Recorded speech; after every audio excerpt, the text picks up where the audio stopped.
Buenas tardes, queridos hermanos. Para mí es un gran gusto poder estar juntos una vez más en un culto virtual. Que el Señor sea alabado y bendecido por esto. Quiero comentarles también de que me pareció oportuno que podamos también en esta ocasión sumarnos a la temática general que se viene desarrollando en la Semana de Oración Mundial de la Conferencia General, que trata sobre la esperanza. Sabemos de que estamos viviendo tiempos especiales donde una crisis tras otra nos van llevando directamente a un tiempo de angustia. La Biblia llama eso el tiempo de angustia de Jacob. Y vamos a verlo aquí en Daniel capítulo 12, versículo 1, donde dice: En aquel tiempo se levantará Miguel, el gran príncipe que está de parte de los hijos de tu pueblo. Y será tiempo de angustia, cual nunca fue desde que hubo gente hasta entonces. El profeta Jeremías también se hace eco de lo mismo, indicando en su capítulo 30, versículo 5, lo siguiente: Hemos oído voz de temblor, de espanto y no de paz. Versículo 7. Ah, cuán grande es aquel día, tanto que no hay otro semejante a él. Tiempo de angustia para Jacob, pero de ella será librado. Mis queridos hermanos, vamos a tratar entonces en este culto cuáles son las pautas que la palabra de Dios nos deja marcadas para que nosotros podamos estar seguros y sobre todo para que podamos desarrollar una experiencia de esperanza que nos prepare para el tiempo del fin, para los últimos acontecimientos, pero sobre todo para el tiempo de angustia. Seguramente tendremos muchas preguntas relacionadas a lo que es el tiempo de angustia, cuándo vendrá, cómo tenemos que prepararnos, cómo pasaremos realmente aquel periodo de prueba tan tremendo que se avecina. Quiero decirle que en primer lugar es importante que nosotros consideremos el tiempo que estamos viviendo ahora y cuáles serán los últimos acontecimientos que nos conducirán a ese tiempo de angustia. Bueno, como sabemos, en primer lugar, actualmente se está proclamando el triple mensaje angélico. Esto alcanzará un fuerte clamor, a través del cual todo el mundo será iluminado con la gloria de Dios. Sabemos que llegará el tiempo en que habrá terminado la amonestación del cuarto ángel, del tercer ángel, y el pueblo de Dios finalmente quedará sellado. En ese momento Jesús habrá terminado su obra en el santuario y hará una declaración muy solemne. Él dirá: hecho es. Y de esa manera se cerrará el tiempo de gracia. Jesús abandonará para siempre su intercesión en el santuario del cielo y el mundo entonces quedará sumido en tinieblas. ¿Por qué? Porque para ese momento se retirará el Espíritu Santo de la tierra y también los 4 ángeles que están sosteniendo los vientos de las pasiones humanas dejarán sueltos a los mismos y este mundo será sumido en una ruina tremenda, porque ahora Satanás estará suelto, estará comandando a todos los impíos para que realicen su obra final de engaño. Para entonces vemos también que Satanás los dominará por completo, sumirá al mundo entero en una ruina mucho más espantosa que la que vivió la ciudad de Jerusalén en el pasado. El pueblo de Dios deberá estar al mismo tiempo, en ese momento, sin intercesor. Quiere decir, estará viviendo por fe, totalmente, ¿no?, a la vista de un Dios santo. Los hijos de Dios, al mismo tiempo, serán apuntados como los causantes de toda la destrucción, de toda la ruina que hay en el mundo. Y ellos serán objeto de odio y de persecución universal. En armonía con el profeta Jeremías, la hermana Elena de White comenta lo siguiente: la noche de la aflicción de Jacob, cuando luchó en oración para ser librado de manos de Esaú, representa la prueba por la que pasará el pueblo de Dios en el tiempo de angustia. Aquí tenemos revelado entonces que una experiencia como la de Jacob será la que vivirá el pueblo de Dios en el tiempo del fin. Y ahora la pregunta es, ¿cómo podemos conservar la esperanza ante perspectivas tan sombrías? Justamente ese es el tema que nos proponemos tratar en este estudio. Y para lograrlo, debemos mirar ese tiempo desde el punto de vista de la esperanza y no del miedo. ¿Por qué? Porque el miedo nos trae muchas dificultades. Nos ha creado mitos en torno al tiempo de angustia. Me propongo que en esta noche nosotros analicemos por lo menos 3 mitos que el miedo nos ha traído referentes al tiempo de angustia. Avanzamos entonces. Vamos al mito número 1. Como esa será la más grande y terrible prueba, temo no poder soportarla. Es lo que muchos dicen. Será una prueba tremenda, terrible, como nunca está escrito, por lo tanto, es muy posible que, quién sabe si yo podré soportarla. Algunos piensan así. ¿Sabe cuál es la respuesta a este mito? Ningún hijo de Dios se perderá en esa prueba. Ninguno. Tomemos en cuenta que Daniel 12:1 y también Jeremías 30, 5 y 7 ya nos lo habían mencionado. Recordemos esos textos, dice, y será tiempo de angustia, dice Daniel, cual nunca fue desde que hubo gente hasta entonces. Dice, pero en aquel tiempo será libertado tu pueblo. Aquí está la promesa de libertad para el pueblo de Dios de ese tiempo de angustia. Todos los que se hallen escritos en el libro. Y Jeremías, recordemos, decía, cuán grande es aquel día, que no hay otro semejante a él. Tiempo de angustia para Jacob, pero de ella será librado. ¿Notó? Entonces los dos textos nos mencionan que el pueblo de Dios será librado del tiempo de angustia. Por lo tanto, yo creo que tenemos que desechar la primera idea que estamos mencionando, ¿no? De que como será un tiempo muy tremendo de angustia, quién sabe si lo soportaremos.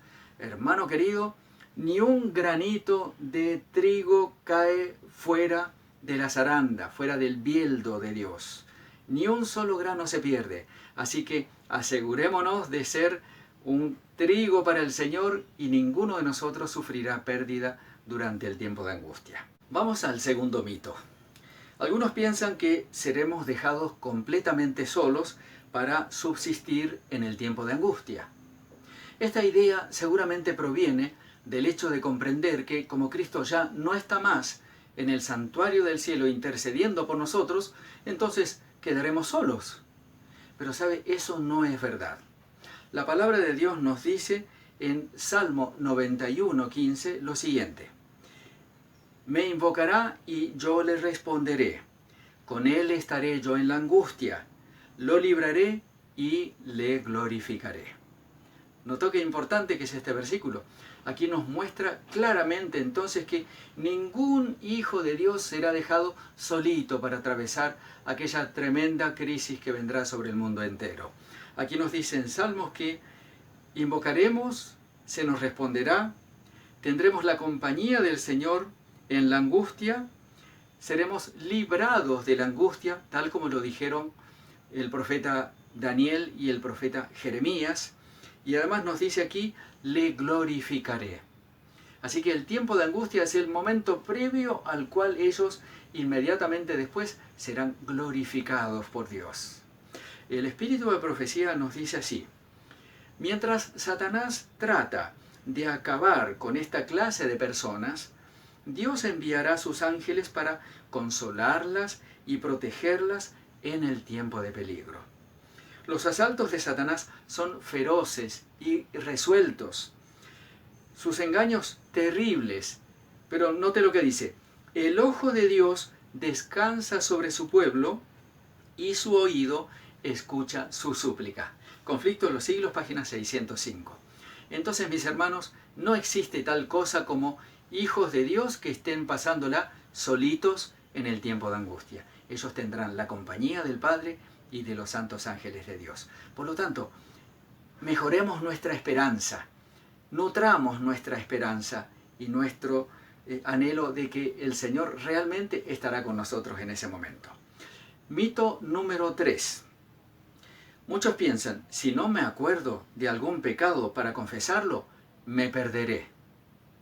Estas personas piensan que ese momento del tiempo de angustia, la angustia mental será, supuestamente, tratar de recordar qué pecados hemos cometido, porque si nos olvidamos de alguno de ellos para confesarlos, bueno, seguramente vamos a perdernos. Y quiero decirle una cosa, en ese momento no será tiempo de confesión. Y el pueblo de Dios no estará buscando en su mente para confesar los pecados. ¿Sabía usted esto? Vamos a verlo en la palabra de Dios. Recordemos que el peligro realmente no proviene de tener pecados olvidados, sino de tener pecados escondidos. Vamos a ver cómo es eso. Eso se encuentra aquí en Conflictos de los Siglos, página 605. Y dice así: por muy profundo que sea el sentimiento que tienen de su indignidad, no tienen culpas escondidas que revelar. Mis queridos hermanos, todos los pecados para ese entonces ya habrán sido borrados en el santuario y por lo tanto no pueden ser recordados.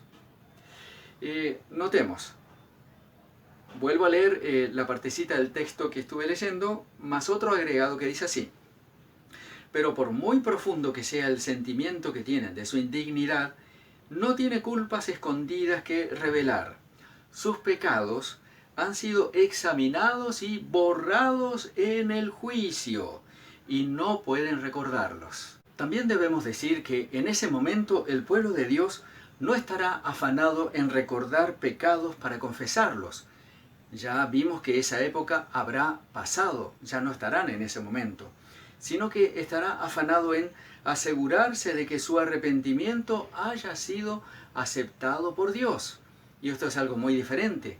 Se trata de una tarea que apoyará otra que ya fue realizada. Es decir, ya pidieron perdón cuando debían hacerlo. Y ahora les reclaman al Señor que acepte el arrepentimiento de ellos.